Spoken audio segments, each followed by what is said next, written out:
Okay, I've got most people that are coming that are here. Contemplate that. I'd like to welcome you to the City of Temple City Citizens Academy. My name is Carl Bloom. I'm currently the mayor of Temple City. And as you can see, we're here to basically engage, inform, educate, and listen, and create the next generation of citizen leaders.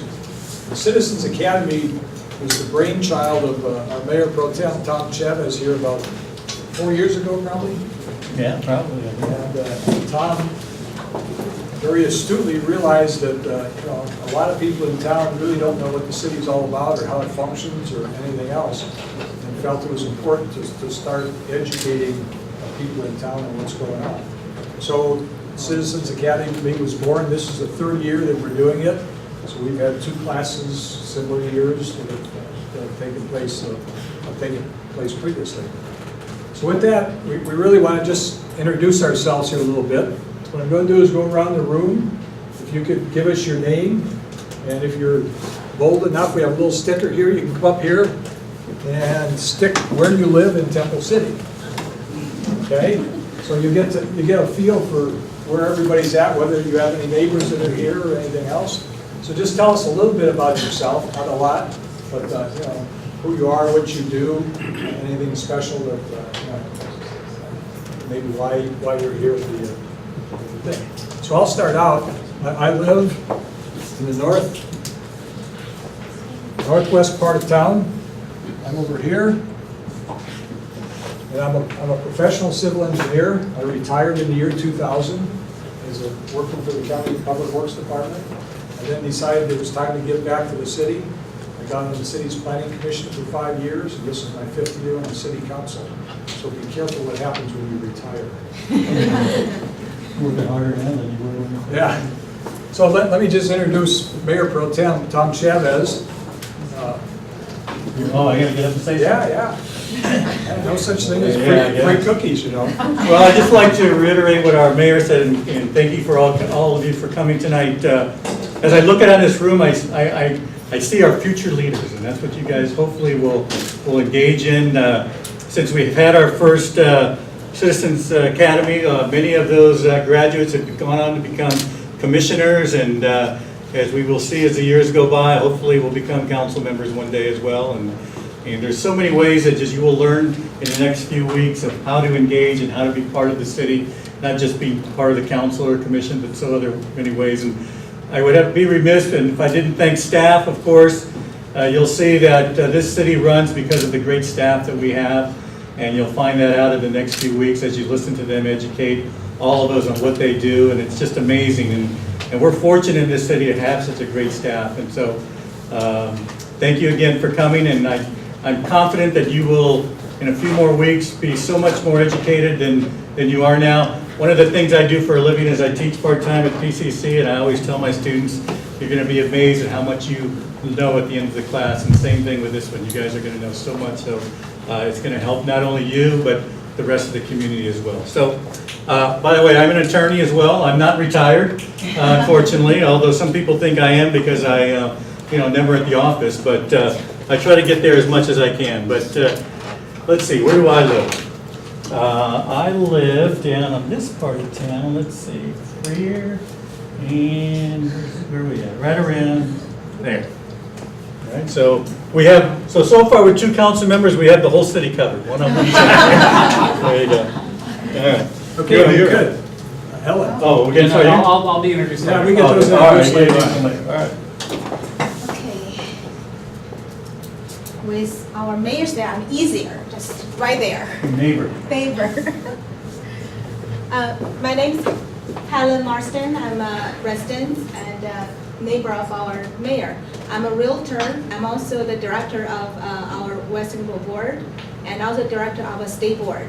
And then outside of real estate, I'm active PDA vice president in Emperor, and also high school band booster.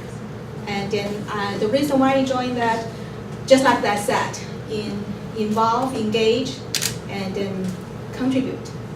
Thank you. Okay, thank you, Helen.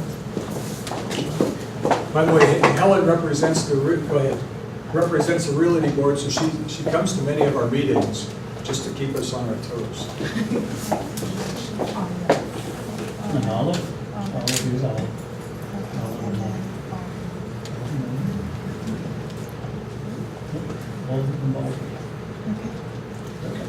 My name is Shan, and I'm also a realtor. I have two sons who's going to Temple City School District. I'm so glad I live around the Live Oak Park because I'm there almost 5 days a week. So with practice and ball games, I'm there all the time. I like to learn about Temple City. I lived here a couple years, but I've been working at the city for several years. So I'd like to be a part of it and see what I can help or learn. So things like that. Thank you. Okay, thank you. You wanna-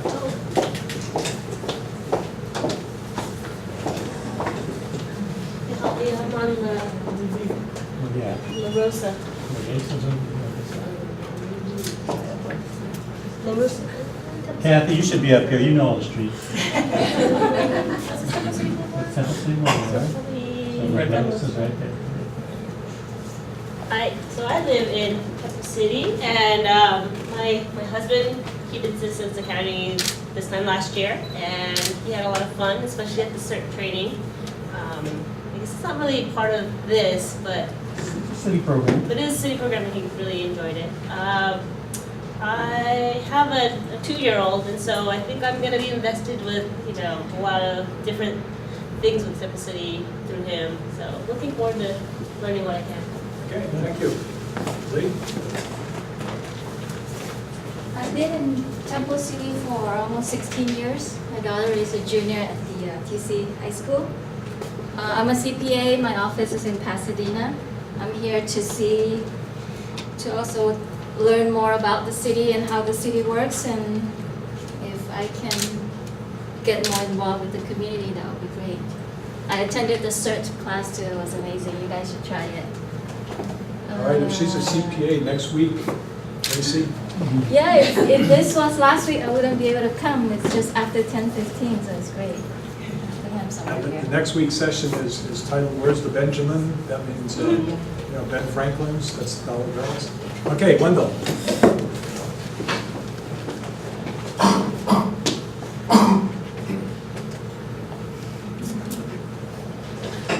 Clear and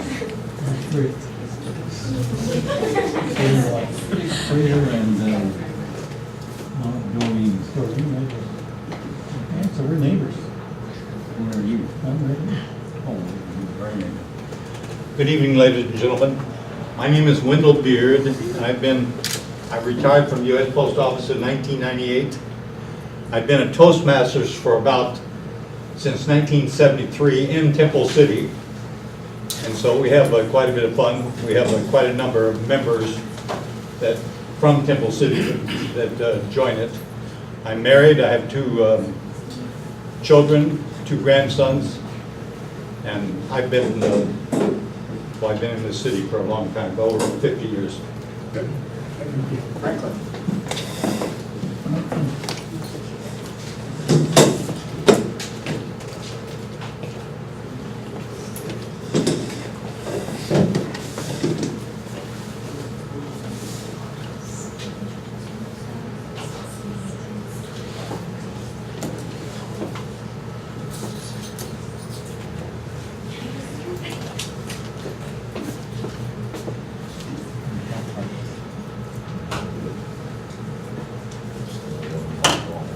Oh, you've done it differently. It's always interesting, you've lived in Temple City for a long time, you just say, like, where do I live in the city here? By the way, the city is 4 square miles, so it's a pretty small city. And I'm not sure if Brian's going to cover this, but we have a population of just over 36,000 people.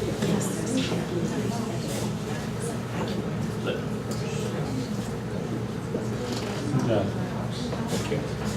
I'm Franklin Riddell. I'm an enrolled agent, different than my counterpart called a CPA.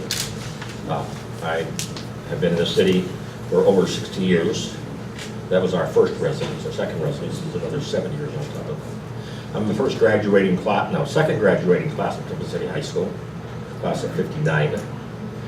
We have 4 children, 6 grandchildren. Yes, I do taxes. Say that And like I'm a glad, bad thing. and I'm glad that we did have this after the 15th, because every 15 days, taxes are due. Right, Lee? For everybody who doesn't understand that, it's even more often for some people. It just depends on it. And I'm here to put some business into the city. No offense meant to all the city workers who work for the city, but I think that business can contribute a lot to the city. Because when you come from the point of view that you've always worked for the government, it's a little bit different on the outside. Okay. That's why I'm here. Thank you. Very good. All right, Amy. Two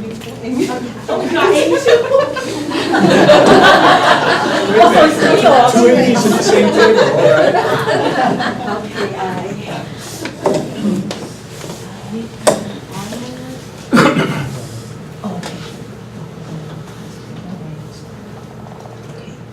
I live around.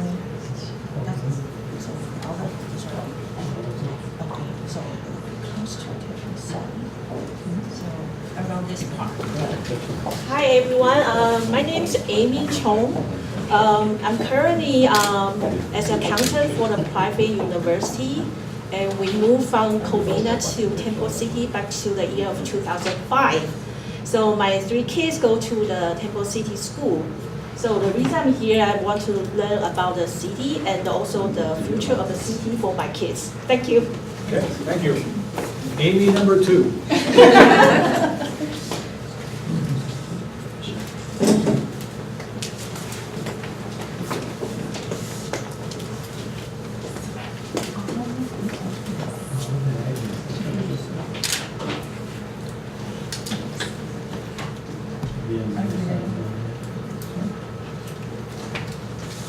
Good evening, everyone. My name is Amy Fan, and I've been in the city since 2003. Currently, I'm in finance with the LA County Department of Mental Health. The reason why I took this class because I like to understand more in depth of how the city is run, although I attend a couple of the board meetings. And I have 2 boys who are the Boy Scouts, and I like them to be more involved. But in order to do that, I need to understand myself in order to get the boys in. Good. Thank you. Judy.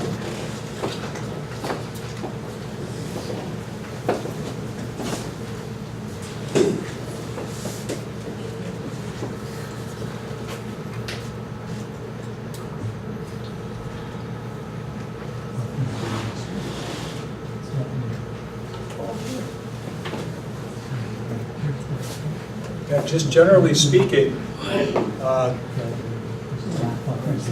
the far end is El Monte Avenue. Over here is the wash, the Alhambra Wash. Lower Azusa is basically the bottom. And Longdon Avenue is here.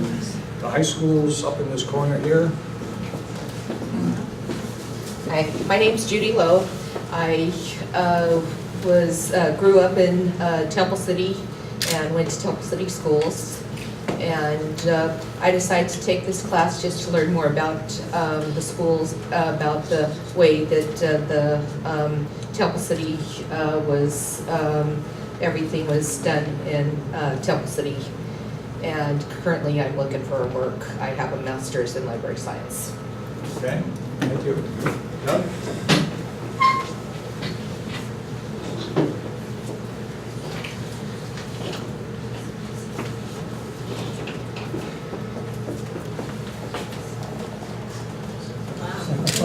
Almost like Pennsylvania on the donkey.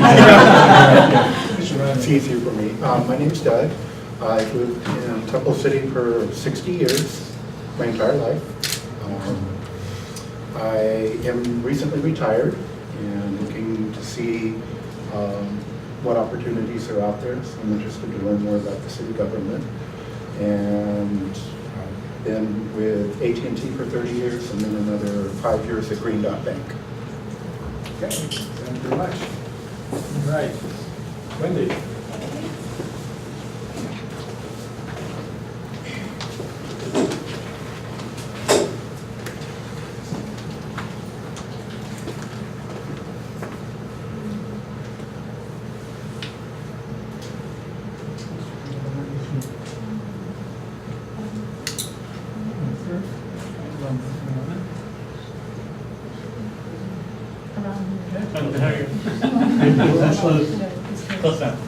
She barely made the city. I'm sorry, you can't move. My name is Wendy. I'm a housewife now. My major responsibility to take care of my 7 years daughter.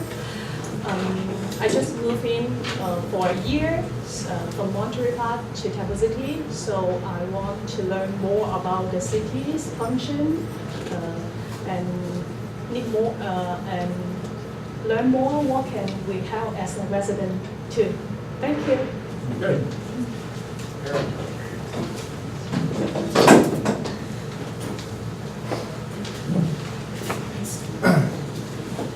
All right, let's see. It is confusing, isn't it? For me. All right. So my name is Aaron Chang. I thought I was going to have to make a confession. I'd been here since 2000 and never really got involved in anything, but it sounds like there's a lot of people born and raised here too, so I don't feel so bad. I'm an IT consultant, and I have a 5-year-old and a 7-year-old, and I always try to stress to them that it's really important to, have a sense of civic duty and know how everything works. And I realized I didn't know how anything worked, so that's why I'm here. Good. Melissa?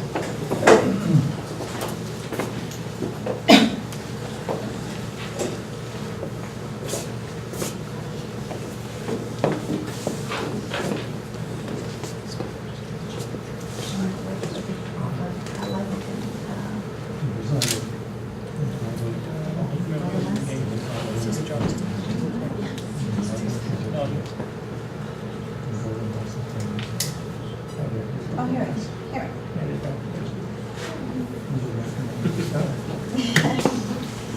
Hello there, my name is Melissa Vitru, and as of this month, I've been a Temple City resident for 4 years. We're a transplant from out of this area, the Central Valley of California. I have 3 children, all in Temple City Unified School District. I am in the healthcare field, and I have always been taught to plug into your community and see how things work. And so I'm here just to learn more about what's happening in this city and see where I actually can fit in. Thank you. Thank you. All right, you're going to have to pronounce the name Nabel. Is that right?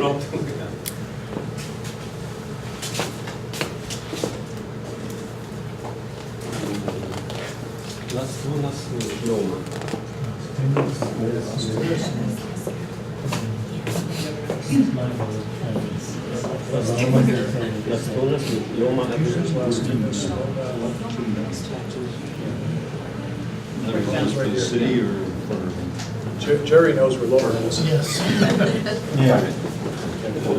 My name is Nabil. I have been here in Civic City 4 years. I am Egyptian. I came to immigrate with my family here to Civic City. I was a dentist in Egypt. I have 3 kids, 2 daughters. The older one in Kent State and the younger is grade 12. I have still a son in Egypt, still in Egypt. Okay. I came here to learn more about the city. I like the city. Good. Okay. Thank you. All right. Let's go way back to the corner. Your name tag's on your shoe. And they have a habit of falling off. Yeah, it'll never stay on. That's why it's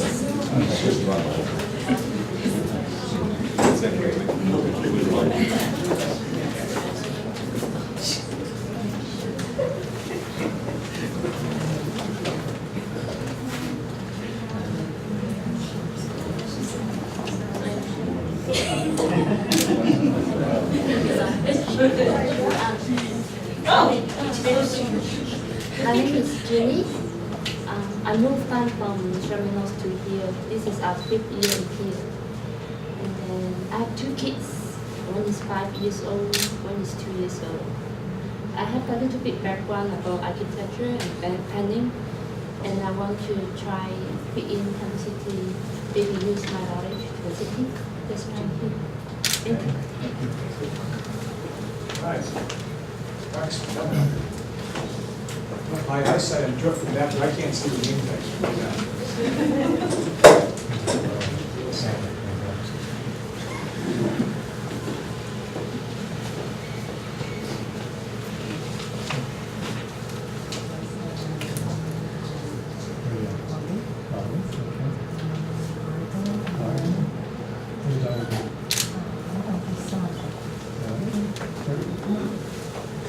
Well, it's good having Tom up there telling you where, if you ever run for office here, you have the campaign, you have to start learning where all the streets are. You tend to learn which streets to go on, right? I'm keeping track of all these addresses, by the way. My name is Araceli Emerson. I've been living in the city of Temple City since 1988. I have always had an interest to be involved with the city, and I just, for multiple reasons, I couldn't. Now I am retired, and I am very interested in looking that Temple City grows in a way that it could bring a lot of business, particularly restaurants. I saw a big development over the years as of this type in Monrovia, where they have a lot of different types of restaurants and some chains like Panera or Mimi's. And I think that a lot of residents that I have spoke to, they also feel that that could be something that could happen here in Temple City. And so I want to be involved and see some good changes, and also know more about the city as a resident. Thank you so much. Okay, well, hopefully we meet all those expectations. See that?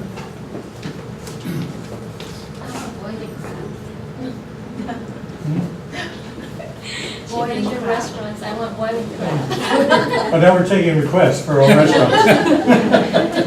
Hi everyone, my name is Tina Lai. I love living in Temple City because of all the delicious restaurants, and I love all the activities that take place at the park, such as the concerts in the park and the activities for kids.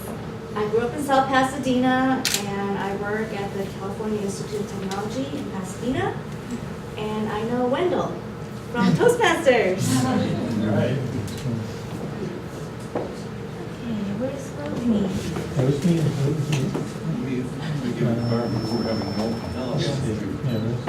Come and see what it's all about. Okay. Thank you.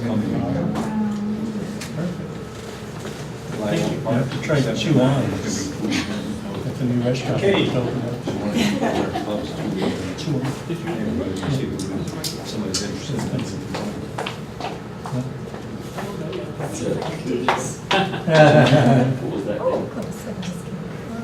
My name is Hi there, my name is Victoria Glasgow. First off, I didn't know Temple City had a Toastmaster, so I'm learning something already today. And I've been here since '99. I moved from Chicago, so I love learning about, I call it PTC, planning, development, and community involvement. So I'm really excited about this, and I really want to thank you for offering this to us. Thank you.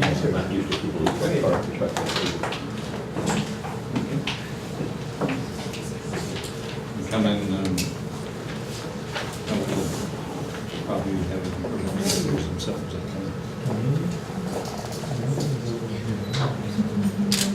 We have keynote speaker.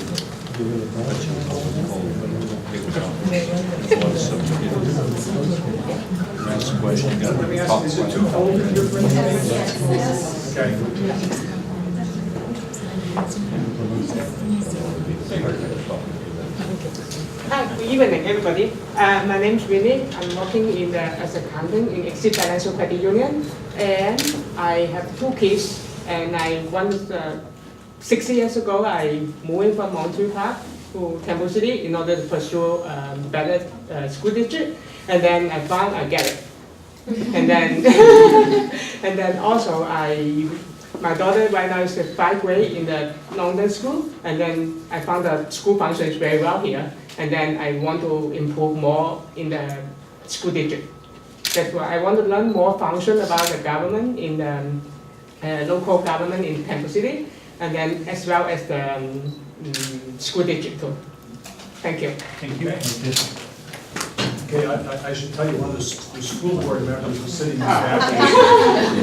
That's all your questions here. He's auditing your class here, so. You need to talk to the meeting.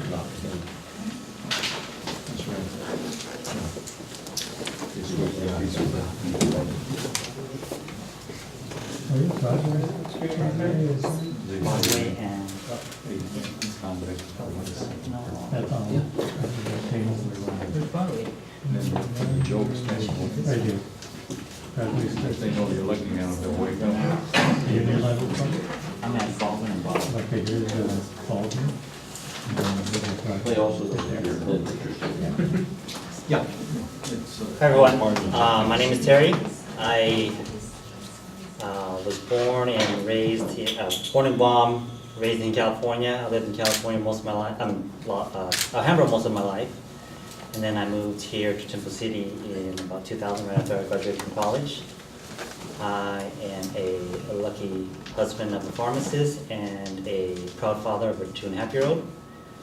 I work as an engineering key for Boeing in El Segundo, and I figured about after 14 years of living here, it's about time to get involved and maybe have some say in what happens for my child in the future in the city. Good. Thank you. All right. All very good. All very good reasons for being here. Thank you for sharing. As you can see, you're scattered all over the city here, so nobody, even though Tom and I started out at both opposite ends here, you filled in the middle pretty well. Anyhow, let's get moving on here. Why the Academy? Essentially what happens at City Hall probably affects you more than what is performed at any other level of government. And there'll be a little discussion shortly here on the different levels of government. This is the closest, you get to government. I mean, City Hall is right here. The office is here. We're right in the middle of the city. All of our meetings take place here, so you have access to us. You have our phone numbers, our emails. You can contact us with issues, and that's the neat part of being at a very local level of government. It's where the rubber hits the road, and this is where things get done. And, at least we like to think so. So, as you know, we've got 7 sessions, I guess 6 sessions. Tonight's the introduction to City Hall. Next week is Where are the Benjamins? We'll talk about, where's the money come from? Where does it go? All that other good stuff. Tracy Haas, she's sitting in the back there, she will do that. Our neighborhood infrastructure. I mean, what do we have in town here? I mean, we got water, we got sewers, we got streets, we got this, we got that. When are they? Where are they? All of that. Got plans. What are the things that we're looking at in the future of the city? What's going on in the city? Those type of things. Let's play it safe. This is public safety. This talks about the sheriff, code enforcement, some of the other stuff that takes place that keeps the city as safe as it is. And if you're not aware, this is one of the safer cities around, and it just doesn't happen. I mean, it's worked out pretty hard to make that happen, so we'll talk about what that is. Then Parks and Recreation, we end up with the fun part of it. Kathy Burrows is in the back there, basically our Parks and Recreation Director. And although we don't have a lot of parks, she'll tell you about a lot of stuff that we have going on here in town. So that's basically what it's all about. When you get done, you should know quite a bit about the city. What we'd like to do is you have questions as we go through here. You can ask questions as we're going through the presentations. if we're getting too many questions, we'll sort of move it along to make sure we get through everything, but we think we have enough time. I mean, we want to answer your questions if you've got stuff that, you know, like why this or why that, or what about this, so. Can I ask a question now? Wow, okay, fire away. You know, I run into a number of homeless people in Temple City, and I'm just wondering, what kind of infrastructure do you have for homeless people? Okay, we can probably talk about that. Well, let me touch on that just a little bit right now. Okay. There's a San Gabriel Valley Consortium for the homeless, and we have, in town here, we have Pastor David Palmer from the First Methodist Church here. There's Wendy McGrail from St. Luke's Catholic Church, and I believe there's some others that are working with that coalition addressing this stuff here in Temple City. So the city's not doing it directly, but we're working with the churches to help. They have paperwork where you can hand this a homeless person, hey, go see these people, they'll help you out. Well, I'll tell you what, we need to get you in touch with them. Okay, good so you show, can follow thank up you. on that. Okay, any other general questions? We're moving on. I'd like to introduce to you Brian Cook. Brian has been with us for 1 month, 5 weeks. Yes, sir. We hired him as our city manager. He had 14 years experience, I think, 12 to 14 years experience as an assistant city manager. Brings lots of knowledge with him.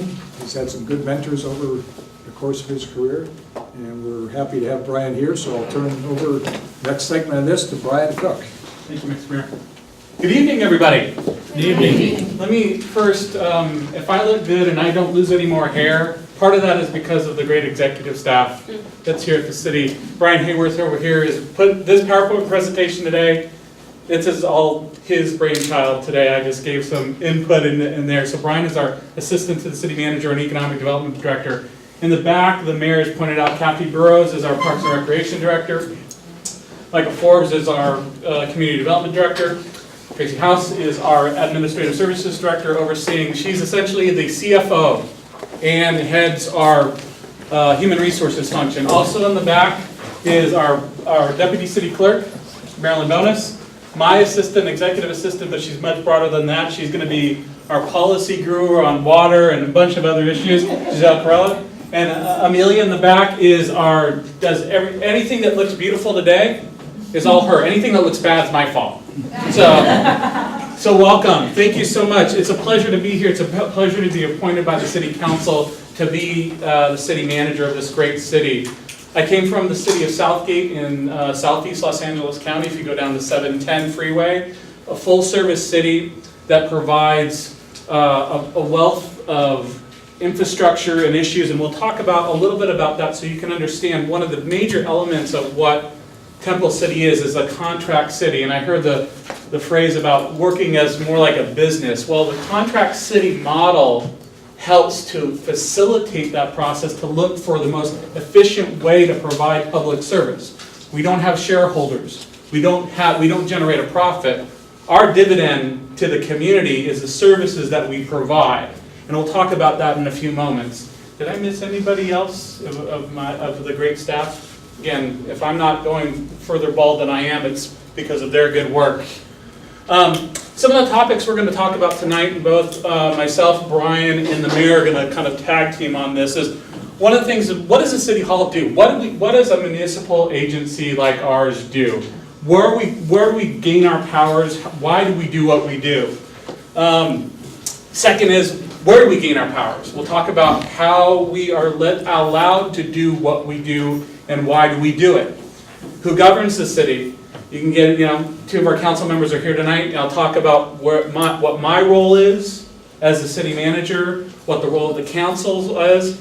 Ultimately, this is your community. This is a democratically elected council that is a representation of your will through a representative democracy. And it's an interesting balance with a city administrator, and so we'll talk about how the city is administered from the policy level down to the programmatic level. Fifth, we'll talk about what's the City Hall's course of action, and we'll talk about, and again, government people tend to talk in bureaucratese, so if there's a phrase or something that doesn't make sense, just please raise your hand. I want to make sure that one of the things we need to do as government, as local government agencies, is to make sure we're communicating clearly to you what we're doing, why we're doing it, and a lot of times we tend to hide behind our own phrases, our own language, to not help explain what we do. So let's move on. What does the City Hall do? We essentially provide the critical services. So if you think of critical services, can anybody think of like a critical service that you sense that we do? The Sheriff Department. Sheriff's Department through law enforcement. This is one of the safest cities in LA County. You don't have a safe community, it doesn't prosper. It's absolutely essential. A couple other things we do. Fire Department. Fire Department, and I'll talk about a little bit how that structure works.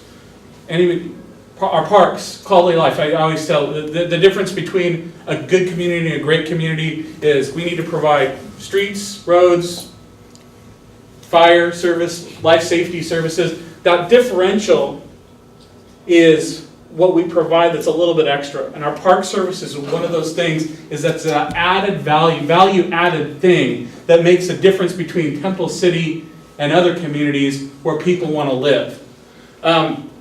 One of the other things we do, and this is what the council does through their, and we'll talk about that just a little bit, is they legislate to protect local welfare. What does that really mean? Well, if you think of things like property maintenance standards, you think of things that development standards. The council legislates and says, here's the minimum expectations we have for how people's properties should be maintained, what kind of development we're looking for. One of the key powers local government has, and the council has, and also through the planning commission, is to regulate land use. Do you want a skyscraper in the middle of your town? Probably not. Or certain areas of town, you want certain types of densities and certain types of uses. That's part of the local welfare. That also sets the third thing we talked about. It sets the conditions for development. So you want to look around. You see different cities have different tastes, and that's why what makes the 88 cities in LA County so interesting is they take what's part of their local character, the local flavor of the town, and you can see it in the architecture, the type of development that happens in town. And that is part of our task, and that is part of the city council's task through being the represented elected officials to kind of set that tone. And then we'll talk a little bit more about those critical services, but then my job, through the council's direction, is to employ the great necessary staff that we have, and we'll talk about the contract model a little bit, in order to employ those services and deliver those services to the community. So that's kind of a general way of describing what our functions are. So let's talk about where do we get our powers? Why are we allowed to do what we do? Did you have a question, sir? Yes. Yeah, come on. I sort of know the answer, but others may not. The difference between a contract city and a non-contract city. Glad you bring that up, and that's a slide we're going to hit in just a few minutes. Right. So how are we allowed to do what we do? Well, I'll bring up this side, but let me talk about why cities were incorporated and a little bit about what that means. Well, in the context of the city, a lot of cities are general law cities. And the city of Temple City was incorporated as a general law city in 1960. What does that mean? And for the lawyers in the room, you feel free to correct me, but counties and cities are what we're called creatures of the state. The state allows us to exist, to incorporate, to kind of have local determination and local control about how we govern our city. But state constitution dictates certain elements of what that is. One of those is you have to provide general welfare for the community. That means police, fire services. Another component that the state constitution talks about is land use. You have to have some kind of land use component and some regulatory entity, both within the council and also outside the council, to govern land use. So come to some of the big things. You've got to provide general welfare, which means making sure people are safe, and then talking about the land use. Anything else kind of falls within that category, but within that, the voters in Temple City in 1971 decided to go to a different governing structure, which is called a charter city. The city of Temple City, and Brian, how many charter cities are there in California roughly? I don't know in California, but in the county of the 88 cities, there's 40 charter cities. Thank you, Brian. 40 charter cities. And what does that mean? That we have additional powers beyond what the state constitution allows for. We can set when we want to do municipal elections. We can do things a little bit above and beyond. One of the key examples for the city of Temple City is the state constitution requires certain ethical conduct by elected officials.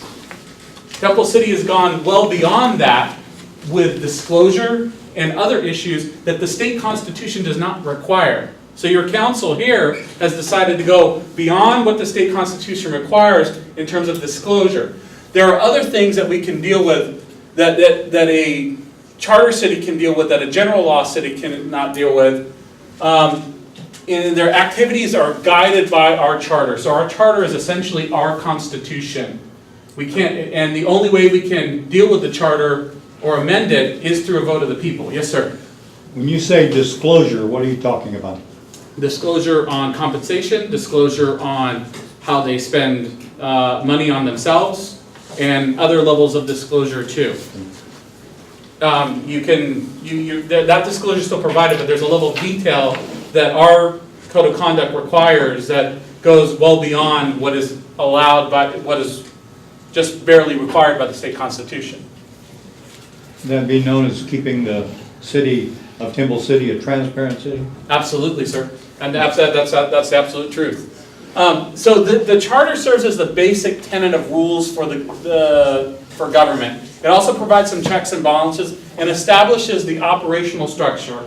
That operational structure also includes, well, I'll talk about a little bit later, is a city manager, city council form of government. I'll talk about what all that means in a little bit. But again, it can be amended by a voter initiative and a voter majority approval. So who governs the city? I'm sure you know this, but let me talk first about the governance levels and how they kind of interact with each other. And I'll try, this is going to take a little bit more of a discussion, so this slide will be up for just a little bit longer. So whereas we talked about before, the state, this seal right here, allows for in its constitution the creation of different types of governing structures. One of them is the county. The county is essentially a functional arm of the state. And that has changed and has dramatically changed over the decades to where even to now, the state has kind of abdicated its authority to the county of Los Angeles for things like parole and other issues, and theoretically has given the county money in order to do those things. But slowly, and it's a much more involved discussion, but slowly the state of California has kind of pushed some of its authority and its powers to the county. And Carl, who is the head, one of the deputy directors of the County of Public Works, and can attest to this to a certain extent. The county is just not, the County of Los Angeles is a bit unique because it's just not an arm of the state. It has unincorporated areas that essentially run as many cities within and of themselves. But in relationship to the city of Temple City, two things kind of matter. Well, on the federal level, the state level, the county level, and with special districts. With the feds, the state, and the county, two things matter to Temple City. One are regulatory issues.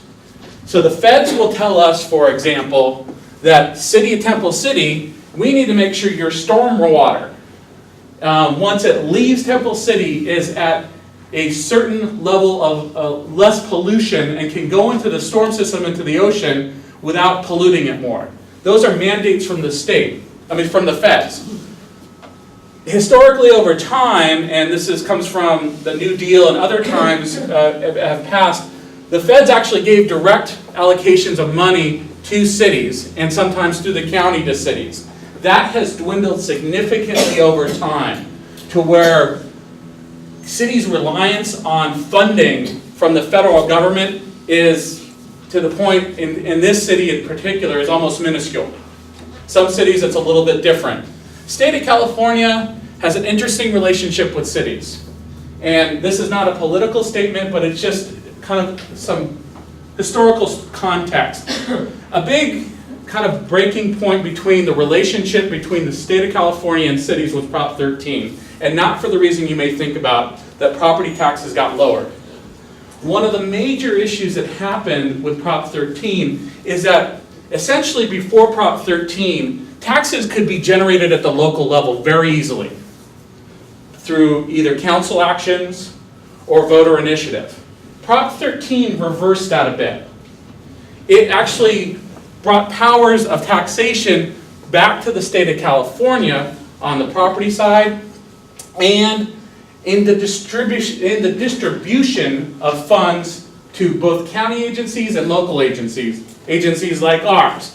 So Prop 13 just didn't do what the realtors will know, will cap the rates on how much growth you see in property tax on your property tax bill, but it changed the fiscal relationship between the state and cities. Yes, sir. In general, how does Temple City generate income to run the government? Let me answer that very briefly, but Tracy will be going into much more detail about that. Three key areas. One is property taxes through property assessments and through your vehicle. And that's a little bit of an involved discussion between the relationship of the state and the city, and Tracy will be able to explain that a little bit more. Fees and other franchise fees and other fees that we exact. And the other key one is sales tax. But Tracy will get into a more involved discussion about that. So this relationship has evolved over time to where in the last 10 years ago, there has been extreme serious fights, and some of you may or not remember, 2004, Proposition 1A comes and is essentially a direct threat between the state of California and cities on how sales tax is distributed, how property taxes is distributed, and how vehicle license fees are distributed. It's settled, and it seems to have settled now, but bottom line is when the state has been in a lot of fiscal crisis, they tend to change the rules about how money is distributed and the power relationships between cities and the state. The other element too, and we'll talk about this in a few minutes, I'm trying to watch on time too, is the relationship the city has to special districts. For example, we don't have our own water utility, but we have, it's 4 big ones, but it's 5 altogether, water companies that provide an essential service. Now we don't directly govern them, but we have a relationship with them to make sure, and the state of California has a relationship with them to make sure that good quality water is delivered to your homes every single day. So the reason we show you this slide is that it's hard to kind of pull together how all these different governance structures impact the city and how we impact it. Suffice to say, over time and over the last 25 years, cities that are more left on their own fiscally to provide services than ever before. And that trend has slowly chipped away to the place where we are now. City of Temple City, for example, and Tracy will talk about this a little bit, is not dependent on any federal funds to operate the city per se. We are mostly dependent on local funding sources to operate the city on a day-to-day basis. Talk about the governing structure a little bit more. So the City Council is the city's governing body. Some of their key responsibilities are setting the direction and policy direction for me. They say, we are the representatives of the community. Here's where we've heard where the community wants to go. Here, city manager and staff, go and implement that. There are some regulatory things that they do and have vested powers in order to do that. Some of your other speakers will talk about that a little bit more. But here are my 5 bosses. I work for all 5 of them equally. And we'll talk about the city manager, city council form of government in a sec. So just talk about the council. Each council member has 4-year terms. We have term limits here at the city of Temple City. This gentleman here, Fernando Vizcarra, will be termed out in March. And the council members are not in districts. They are elected at large. Decisions of the council members are equally weighted so that the mayor does not have more votes than anybody else. Some structures have that weighted voting, for lack of a better term. The mayor and the mayor pro tem, again, they're equally weighted, so the mayor and the mayor pro tem don't have different voting, weighted voting that's any different than anybody else. And they're appointed annually. And our commissions, several of our commissions, assist in the policy recommendations to the council. Talk about commissions a little bit, and there'll be more detail about it later. There are 4 commissions. And I talked about this earlier with the state constitution. The planning commission actually has some of the strongest powers per the state constitution. They have quasi-judicial powers in terms of land use. So if you want to completely tear down your house and you want to come back, and Helen and the other realtors will know this all too well, you will have to go before the planning commission to get their approval. They are doing quasi-judicial work. They're looking at the code, making sure it conforms with our municipal code and the development standards that we have in order to build in the city. We have a few others, commissions and advisory boards, public arts, parks and recreation, public safety and transportation. Our commissioners generally serve 2 terms, and commissions have either between 5 to 7 appointed members, which is for us is a more manageable size, and that's pretty much standard within most municipalities. So, and this is a great slide by Brian. This is our governing structure. So you're the community. You tell us that we have a reason to exist. You want self-determination within Temple City to talk about how it's structured and what we do. The charter is the mechanism to do that. So it allows the council to know, here's the parameters we can work under, and here's how we can legislate. The commissions advise the council on policy. Council adopts that policy. And us as administration, my job as city manager and all the great executive staff we have implements that policy. I don't get a choice. If the council told me tomorrow, paint Las Tunas purple, yeah, I may not like the fact that we were going to paint Las Tunas purple, but we're going to do it.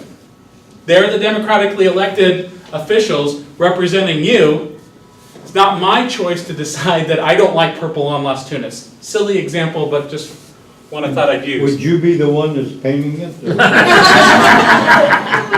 Unless you want it looking really ugly, sure.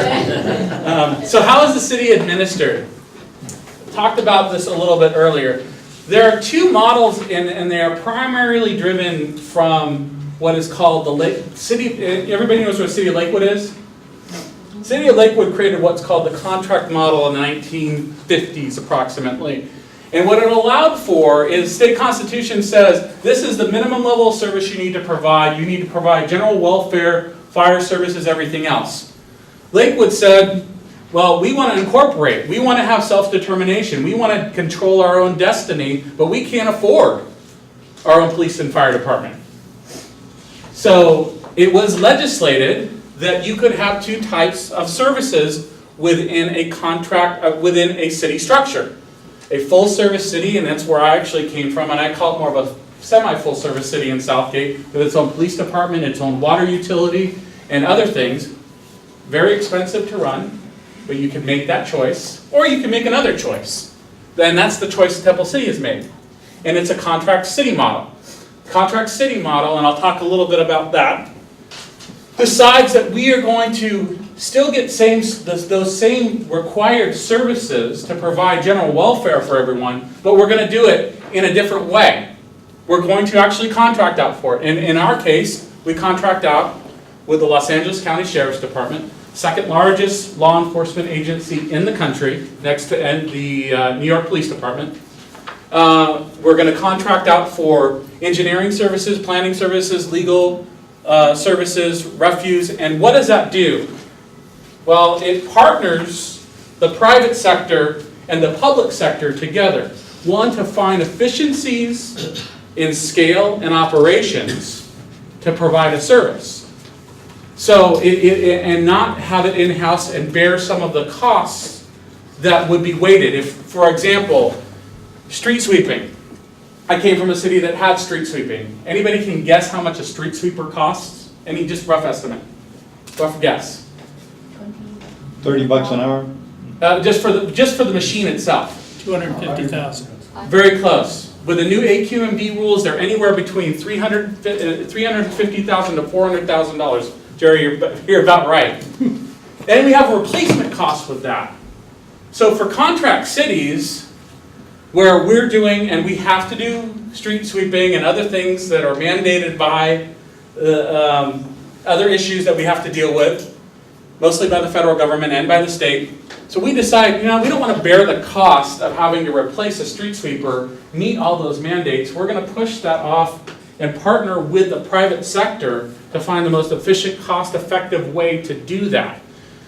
The challenge with contract cities, though, is we are contract managers, essentially. So we have to make sure, it doesn't matter that Athens Services is providing street sweeping. For all of you out in the community, you know that, well, this is Temple City providing this service. And I'm not going to pawn off and say, well, Athens didn't do a good job. No, city didn't do a good job. So one of our roles is to make sure that we are providing good contract compliance and good contract management for the community. The other way we provide services, and I call this our partner agencies.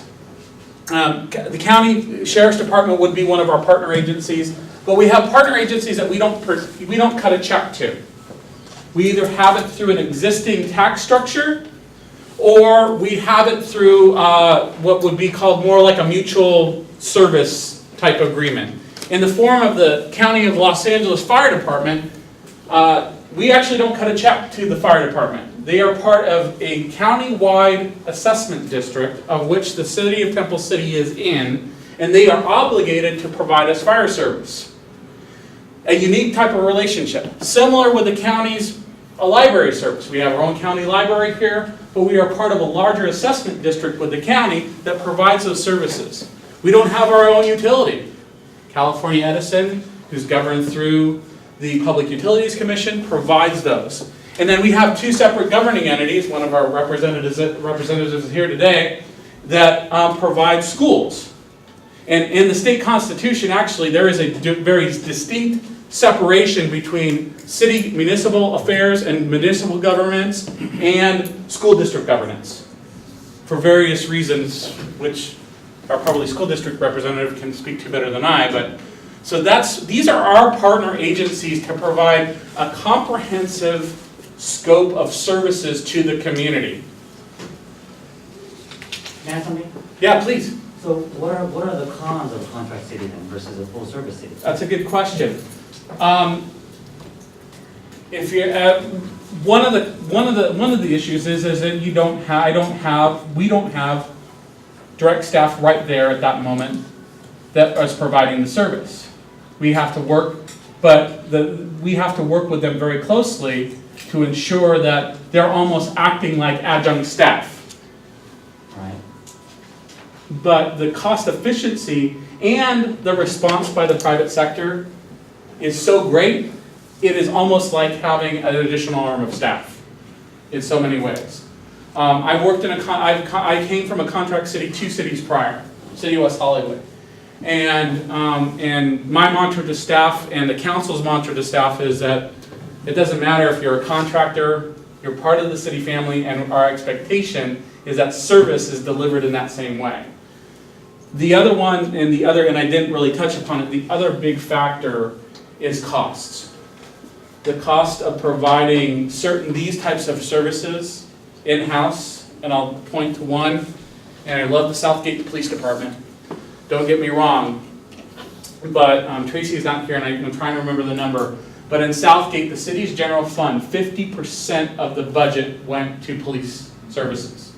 In the city of Temple City, it's around about 30% or less.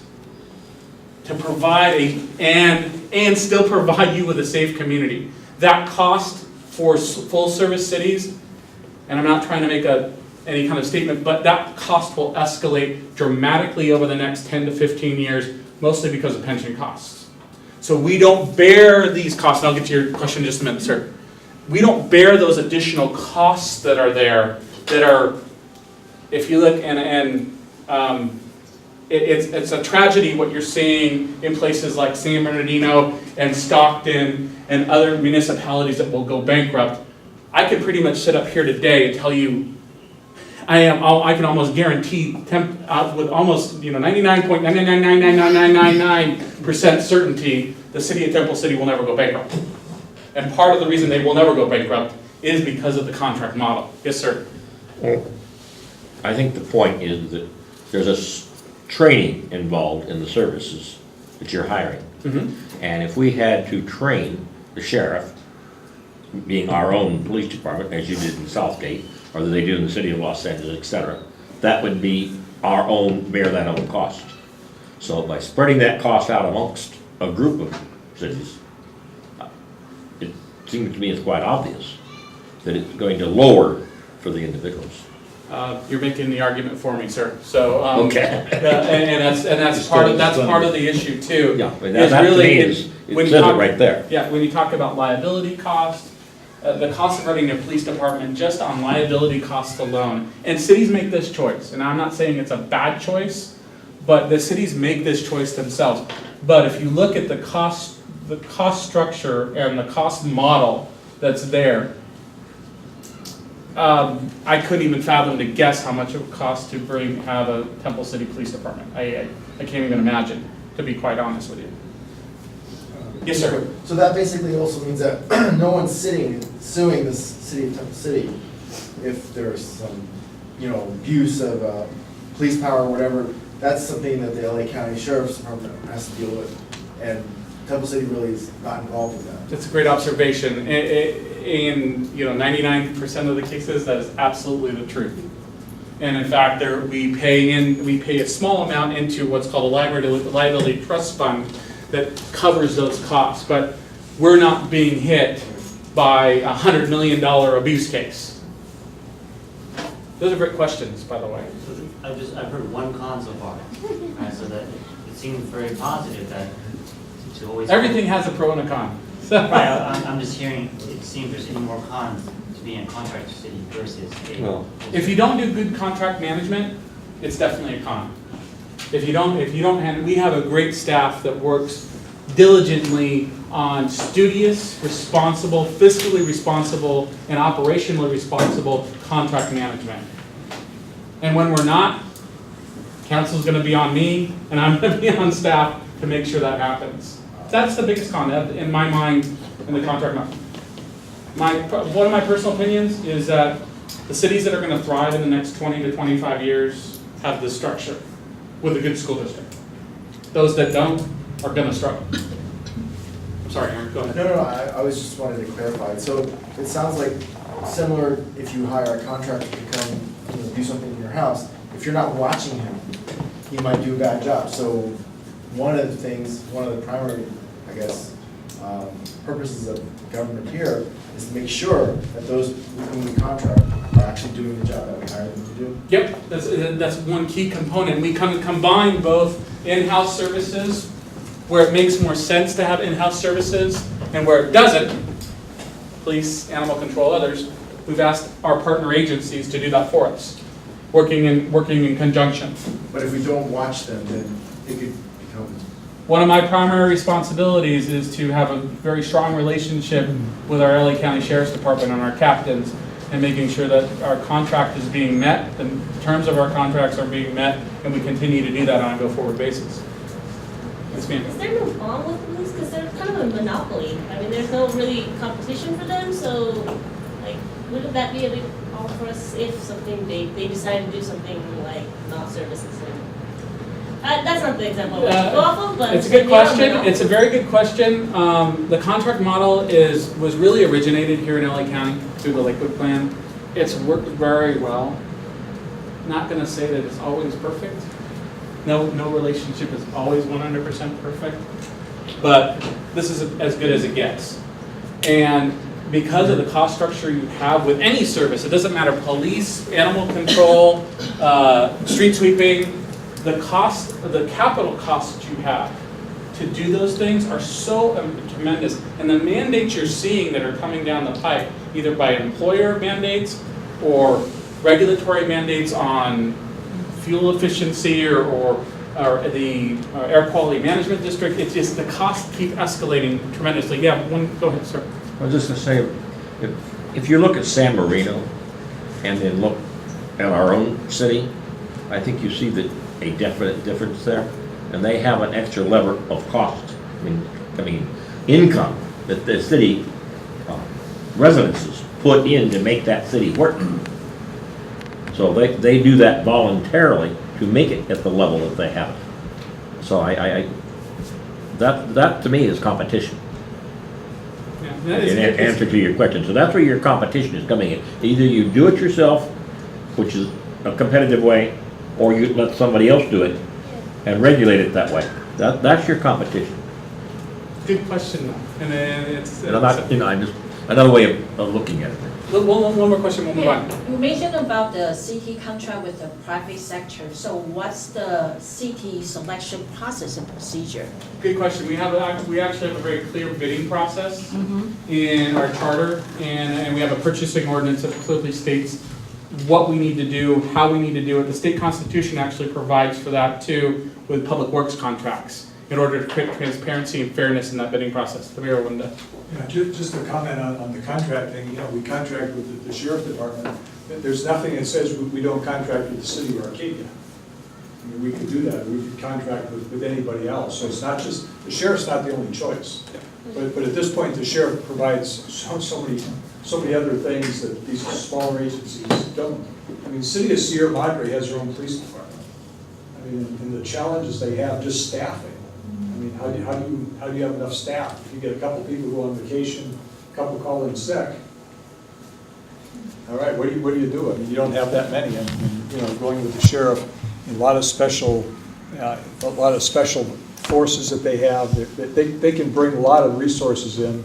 But if you had your own, as Brian said, I mean, the cost to have that capability is, I mean, it would really be expensive. And as Franklin said, City of San Marino says, okay, we're willing to pay that cost, so they'll put an extra tax in there, and we haven't done that. So we feel that we get the same level of service without paying that extra cost to do that.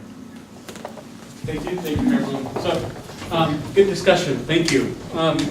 Moving on, just to kind of the administrative model. There are two types of models in governance of local agencies and local government in cities. One is the mayor-council form of government. That is traditionally what you see, and even in Los Angeles, it's more like a weak mayor-council form of government. But the mayor is essentially the administrative head of the city, so he'll more act as the CAO of the city or CEO of the city, and the council acts more like a more empowered board of directors. What we have here at the city of Temple City through the charter is a city manager, city council form of government. Council sets the direction, policy direction, changes and amends the laws, gives me as a city manager the direction. They give me budget authority, they pass a budget, say this is how you will spend the money based on the priorities that we as the democratically elected body is setting for the community. That is my authority then to administer those policies, spend the money that they have authorized me to spend through the executive team and our staff and our contract services in order to provide services to you. This very briefly comes from a time of the progressive era, turn of the century, where you had things. Did anybody see the Roosevelt's PBS special? Tammany Hall, those types of things, where political patronage determined who got government jobs, and not necessarily professional. It wasn't a professional planner that was doing planning, or a professional engineer that was doing engineering. This creates a structure for the council to work on the political side and representing the community, and then giving us the authority administratively to run a city with professionals that are not held by or bound by political issues or political patronage. This form of government's been around for a long time. Obviously, I think it works, or I wouldn't be in the position I'm in today, and I think most cities in California would agree with that too. So these are the administrative appointments that are made. There's two. Me, I'm hired and fired by my 5 bosses. The other person who's hired and fired by his 5 bosses is our city attorney. The city attorney is their attorney, representing the city as a whole. He is not an individual attorney for individual citizens. He represents them through, and by extension, the city's interest as a whole. And now I'm going to turn it over to my colleague, Brian H. I'm Brian C. This is Brian H. We'll talk about the city organization as a whole. Good evening. Anyways, just wanted to give you a real quick overview of the city organization and what some of the functions each of our departments do. And the discussion tonight will also kind of lead on to what you'll be learning in subsequent Citizens Academy sessions. Real quick, again, Brian Cook, our city manager, he oversees 4 departments. That's management services, administrative services, community development, and parks and recreation. As part of those 4 departments, that represents about a $20.5 million operating budget a year. And with that, that's about 100 employees, the majority being part-time. And most of those part-time employees are within our parks and recreation function for after-school programs, seasonal staffing, things like that. So management services, I work in the management services department along with city manager Brian Cook. And the management services department is kind of like the CEO's office of a large organization or like a business. So the core functions that our department has is directing, planning, city operations. Essentially, how do we start moving forward the policy that the council has directed us to pursue? We deal day in and day out with constituent needs. Calls coming in and out, emails coming in and out. How do we make our citizens happy? We manage the sheriff's contract. That contract is about 30% of that $20 million a year operating budget. That's a huge contract for so many reasons, not only for cost, but also for liability, and also to continue that high level of safety that the community expects. We also oversee the city communications function. We just launched our new city website. We oversee the city's social media pages, whether it's Facebook, Twitter, or Instagram. And we also produce Connect, which comes to you quarterly. We facilitate economic development. That can be everything from, which we'll be discussing in a couple of sessions, what's going on now with the Alpha Beta site. Plans are in. So we look at how we're going to move that development forward. We also are working right now with the property owner at Camellia Square about trying to get in the right tenants. We also look at more soft economic development efforts like public art. Public art is an economic development tool, which just recently we completed almost 30 public art installations along Rosary Boulevard, which are in the process of being installed. We also conduct special projects. That can be everything from working with other legislators, like state legislators, to make sure that money is coming in through the city through grants. We also have a city records management function that's done by our city clerk. Our city clerk not only does the posting of our agendas and runs the city council meetings with our mayor, but also holds the election, which our next election is in March, and that's for the city council. Administrative services, they are a very small department, but they have a critical role at City Hall. Basically, they pay the bills and payroll. They also are responsible for investing about $20 million of city money into investments and monitoring those investments so that we can get a good return. And if anyone's doing investments right now, it's always looking at what's going to get you the better rate, especially since right now you have returns at about 1%. They also prepare and monitor the city budget, which is the city's largest policy document. It basically, if you don't have money, you can't do projects. So they really put together a very stringent city budget. And what's also very interesting is for the CPAs in the room, they have to deal with a lot of mandatory audits and transparency disclosure reports to make sure that we are spending the money correctly. They also deal with our insurance function, so that could be anything from making sure our insurance is paid to dealing with a claim if, like, let's say, a tree branch falls on your car. They deal with that. They manage personnel functions for over 100 employees, and they also oversee our information technology system, computers, that type of infrastructure. As for community development, it's what we would call our mega department. It has about 4 functions underneath it. It represents about 33% of our operating budget. So they review development proposals. Right now they're reviewing big development proposals like Alpha Beta. That's just come in right now. They're looking at how are they going to make sure that the building plan checks move forward with the Camellia Square shopping center that's being constructed, as well as some of the new businesses coming into the shopping center across the street, which is Temple City Marketplace. Some of those businesses coming in are Chipotle, Pizza 585, and the new, I don't know if you've seen the new restaurant, it's called Schwann's. It's in the corner where the old Curves was, in that location. It's been right now ranked one of the hottest Chinese restaurants in all of California by LA Eater. It also plans for the city's future growth. It's going to be moving forward in the next few months with the city's general plan that's going to be looking at the physical development of the city in the next 4 decades. It provides neighborhood services, meaning it oversees our animal control contracts, our street maintenance contracts, our street sweeping contracts, refuge contracts. It also maintains city buildings and medians, meaning the landscaped medians that you'll see, for instance, on Rosemary Boulevard.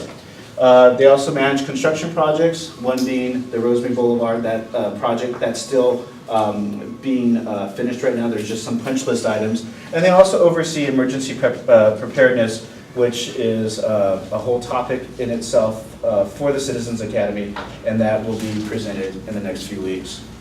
Our last department is Parks and Recreation, and this is the feel-good department. It's also probably the hardest department to be a chair of because everyone thinks they can do something bigger, better, smarter, greater when it comes to community events and programming. The great thing about Parks and Recreation is they actually have a plan. They know where they're going. As you'll soon learn, Temple City has 2 parks, and of the parks, Live Oak Park is the only one that's an active park. It has sports, everything. There's a lot of challenges dealing right now with our park system. How do we address more and more community demand on these parks when you're living in a community that has no place to grow? So they're looking at everything from how do they improve their recreational programming to how do we start creating a trail system in coordination with the county. And so our Parks and Recreation Director in the next few weeks will talk to you about what are some of the park efforts underway. They also provide recreational programming. Over 300 classes are offered a year by our department or by that department at Live Oak Park. They host 12 major community events a year. They manage community services, everything from the dial-a-ride for senior or mobility impaired residents to elder services for a growing senior population. They manage the city's 2 parks. They also manage all the bus shelters in the city. And they also oversee our urban forestry program. It's basically just a fancy way of saying all of our public trees in the city. There's 6,000 trees that they have to maintain a year. And finally, the biggest thing, and I think we've all have been to a park, you always think of what is that great memory. There's always a memory associated with the park growing up or just recently. They're always having to figure out how do they make the next experience for someone even better, because this department is probably the department that really has a service function. It has to compete against other cities that have parks departments to provide great programming. So with that being said, again, we have 4 departments. We'll be going into these items asterisk in future sessions. Just wanted to give you just a real quick primer on what you can expect in the next few weeks. So with that being said, I'm going to hand it over to the mayor, and he's going to close out discussion on what's our plan for moving our function forward. Okay, Brian. A term that was used, let me just clarify, they talked about the Alpha Beta project. If you haven't been in town for very long, you don't have a clue what the Alpha Beta project is. On Temple City Boulevard, just north of Las Tunas, about half a block north, there's this big empty space. That used to be an Alpha Beta store long time ago. It burned down, it's been vacant ever since. So when they refer to the Alpha Beta site for some reason, for all of us, that's the Alpha Beta site, even though I've been in town for 30 years and I don't think Alpha Beta's ever been there since I've been here. But that's what they're talking about there. Okay, we want to talk about where we're going now. Let me back up about 4 years. We started to address different issues that were going on in town here. And piece by piece, one by one, we start picking topics and start addressing those topics. We have addressed 14 different topics, from economic development to downtown parking, to parks and open space master plan, to bicycle master plans, to there's 14 of them we just went through. Sewer, the clean water, the clean water, stormwater runoff issues that we're dealing with, street lighting, pavement management.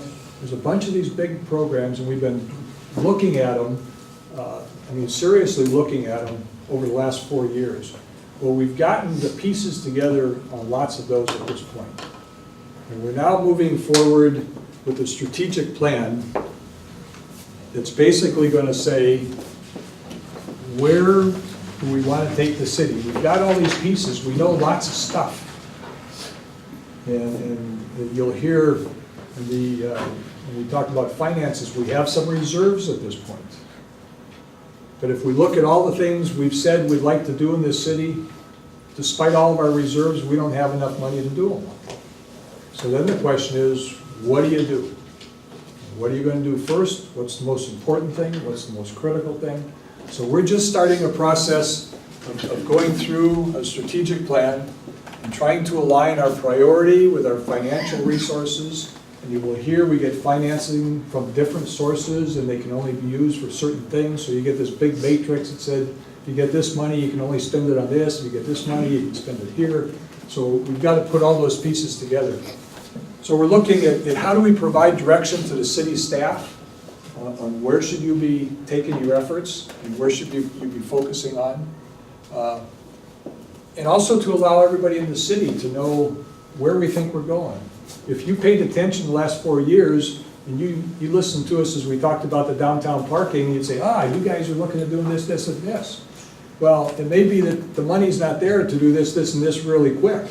It may be we can't get to that for 5 years. But you need to know what the priorities are and where we're going. Well, interesting quote here. Failing to plan is a plan to fail. So one of the jobs we have to do is to plan for the future. We had our 50th anniversary of the city in the year 2010, and this council adheres. When we got together, we basically said we need to lay the groundwork for the next 50 years of the city. So that's what we're focusing on here. So we have 3 phases of it. One we call the strategic direction, and we reviewed that at our last council meeting.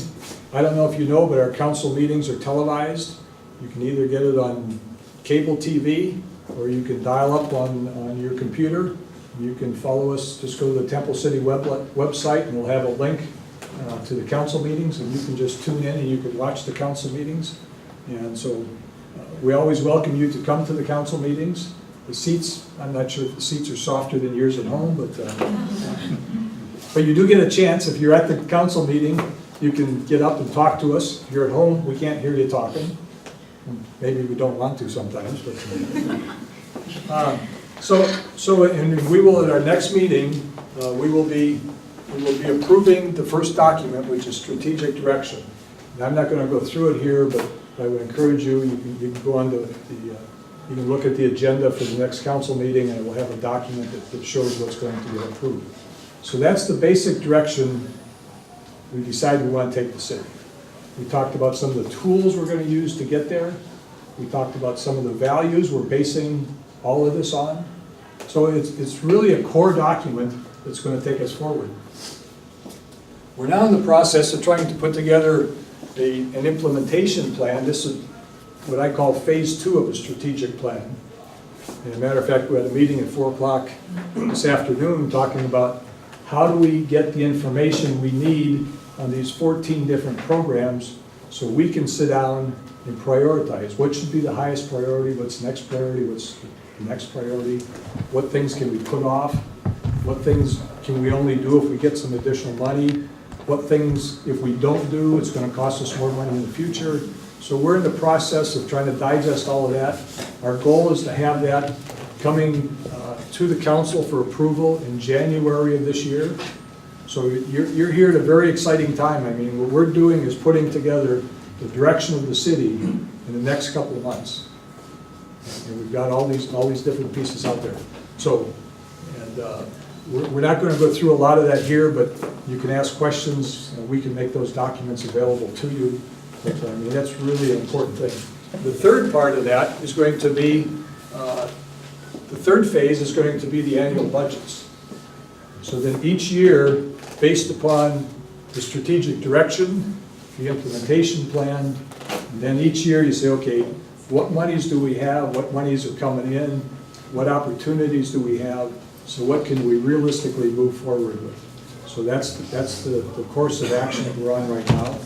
And if you're involved in this stuff, this is an exciting time. I mean, this, you know, a lot of times you just go and cities are just sort of rolling along and doing their thing. I mean, this is really the time to identify the direction. So if you ever want to plug in and get your input to the council, now's the time to do it. I'm sure we'll have some council meetings where you'll have the opportunity to comment on the things that we're proposing, and we want those comments.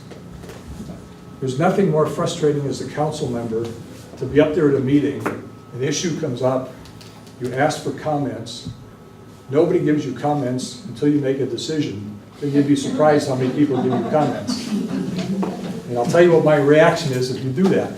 I don't want to hear you afterwards. Please talk to us ahead of time. So that's important as we're doing all of this. And that's the advantage of coming to the meetings. We have two public comment periods at our council meetings. One's at the beginning of the meeting, one's at the end. On all the items that come up, there's an opportunity for the public to provide input. And that's the time that we want to hear your input. And it's important. And it's really important. I mean, there's 5 of us on the council and there's staff. We're out there, we're getting input from lots of people, but there's 36,000 people here. You know, we can't get input from all 36,000 people unless somebody's talking to us or somebody's giving us information. So that's what this process is. It's very exciting at this point, and like I say, we'll be moving forward pretty quickly on it. So with that, we're a little bit early here, but that's always good. You always love going to a class where they end on time or ahead of time, and you get to go home early. Next week, we're going to talk about where's the Benjamins. And let me tell you something else that's going on next week. We're having a Citizens Academy. We don't have a formal commission, but we have a youth committee that we set up here. It's basically 7th, 8th, and high school students. They're the one eligible for it. And I think we've got, how many on there? 7, 8, 9, 10, somewhere in that range. Kids that are involved with this youth committee. So one of our council members, and I believe it's one of our commissioners, sits with them and helps them try to understand the city. Well, they put together the equivalent of what I call the Senior Citizen Academy. They put together a youth academy on their own. And that's going to take place next week. I believe it's from 6 to 9 o'clock. And they're going to have breakout sessions. So we're going to be in here. They're going to be in the council chamber. They're going to be in the library. They're going to be all over the place here. And I think we've got, what, around 60 signed up so far, 50 signed up, and we expect to be maybe 70, 80 kids here for that conference. So it's pretty exciting. And our goal is to engage, just as we're trying to engage you, to engage the youth so that they have an understanding what the government's all about, how they can plug into it, how important it is for them to plug into it if they want to have any say of the direction of what's going on in their city. Can I ask a question that, in general, okay, let's just say that in a certain area of town, literally there should be a stop light because of the interaction of traffic in that condition. How would a citizen go about contacting the city to find out how that could be implemented? There's several ways you can do it. You can come to a council meeting, you can stand up and say, during the public comment time, and say, hey, I'm so-and-so, I think there should be a traffic signal here, can you guys look into it? At which point, we in the council would turn to the city manager and say, please have staff take a look at it. We have professional traffic engineers that we contract with. We have a commission, the Traffic and Public Safety Commission, that looks at these type of issues. So it would then go to them, and they would, do the professional judgment of whether it's appropriate or not. Very good, thank you. I mean, a lot of people say, lunch puts stop signs here and there. Stop signs aren't always the best thing to do. You may think it is, but most accidents occur at stop signs. It's because people are hitting people from behind. Okay, any other questions? Let's see, the other comments I have. There's an evaluation form, I believe. I have 2 questions. Okay, there's an evaluation form. Yeah, I'll get to that. We'd like you to fill out. Is it in the packet? Yes, it's in the binder. Okay, if you could, and we'd just like your feedback. And this is our third year of doing this, and I'll guarantee you every year we've done this, we've gotten feedback, we've taken that, we've modified the program as we go forward. Do you want us to rip you apart or to compliment? You can do whatever you want. First question is more one of curiosity. The manager, whether it functions, whether it's the city council or the administrator or the commission, do they require city residency? Yes, the question is, if you want to be on the city council, or if you want to be on one of the commissions, do you have to live in Temple City? The answer is yes. If you want to be on city staff, the answer is no. You can live any place to be on the staff. Brian lives in Pasadena. Other Brian lives Glendale. So we got people all around. We have a couple that live in Temple City, but most of them elsewhere.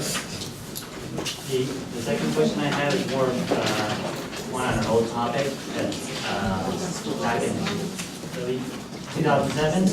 Okay. I heard Brian earlier mention that the city of Temple City has gone to a more transparent operating scheme, so to speak. And I was just curious how transparent has it been back in 2007 when we had the big scandal, Barclays scandal. Okay, the question was the transparency issue.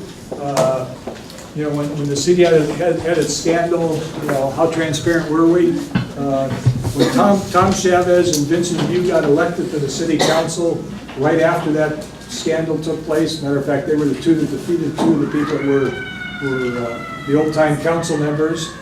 And at that point, they said we're going to televise all of our meetings. So before that, there was no televising of it. There's a city manager's report that goes out, which basically was a city manager telling council members what was going on. That became available to the public. That's online now. You can get all of that online. We instituted Connect Magazine, which we had basically a recreation guide before, but Connect Magazine really addresses many of the issues. We have a website which we never had before. As Brian said, we're on the social media at this point. I think the council meetings... Council protocols. Protocols and ethics. Yeah, the council protocol, the council, and I think Brian touched upon a little bit. Right after all that stuff took place, the council led by Mayor Pro Tem Chavez, and we basically looked at what's the ethical protocol that we wanted to operate on. So we went through and established a whole new set of protocols on how we operate. It sounds like a lot of good things came out of that. Oh, a lot of stuff came out of that, yeah. At that point, it really turned around. I mean, if you can't get any information on what's going on in the city, you're not paying attention at this point, because it's out there. And you can get it. Just go to the website. You can get minutes. You can get all the agendas of meetings coming up. You can get minutes of all the meetings that have gone on in the past. Any of the key documents that have been adopted by the council are on the website, so you can pull all that stuff up. Very good. And you can spend all night reading it. Jerry, you had a comment? Oh, no, just the council protocols. That was a major thing. Yeah, that's what I was, Okay. yeah. Okay. You touched upon that schools, they run on their own, like Mhm. the split, but the city hall, how is city hall able to make sure that the school districts are as good as they've been or can continue to? Well, the question on school districts, it's two totally separate entities. I mean, the citizens of Temple City elect us at the city council. People in the Temple City Unified School District, they elect school board members, and the school board hires the superintendent. So, and the city has nothing to do with it. We do coordinate with them. Obviously, they have schools, we have streets, the two intersect with each other, there's traffic issues, there's all kinds of things. So we're regularly meeting with them. Matter of fact, it was 2 weeks ago? 3 weeks ago, we had a joint meeting. There was a city council and a school board meeting, basically talking about common issues that we're concerned with. But they're two totally separate entities. If the school district does well, the city looks good. If the city does good, the schools look good. So it's a symbiotic sort of relationship, but we're not connected. And the superintendent and I meet on a quarterly basis, Yeah. just to see if there's any cross issues that we have to. Yeah, and we're not very far apart. I mean, they're across the street from where we are, so it's easy to keep that communication. Okay, any other questions? I know you wanted to make an announcement. I just like, if everybody doesn't know Jerry Jambazian, Jerry, stand up. Give Jerry I'm a CPA, cleaning, pressing, and alterations. Jerry, he runs Wonders Cleaners, which is at the corner of Loma and Las Tunas. But what Jerry does, let's see, what's the title? You're the photo historian of our city. Temple City Photos. Jerry takes pictures of almost every event, and you can go to his website and you can see pictures of anything that's gone on in this city for the last 10 years, something like that. But, thank you, Jerry. He comes to some of these sessions, and he will tape these sessions so that anybody wants to, I believe it's on your website, you can go there and you can start picking this stuff up. So you talk about transparency. I mean, we're not televising Jerry's photoing, so it's here, and that's great. That's absolutely great. Thank you. And what's the website? Temple City Photos, correct? Yes. TempleCityPhotos.com. Yep, here's a card for you.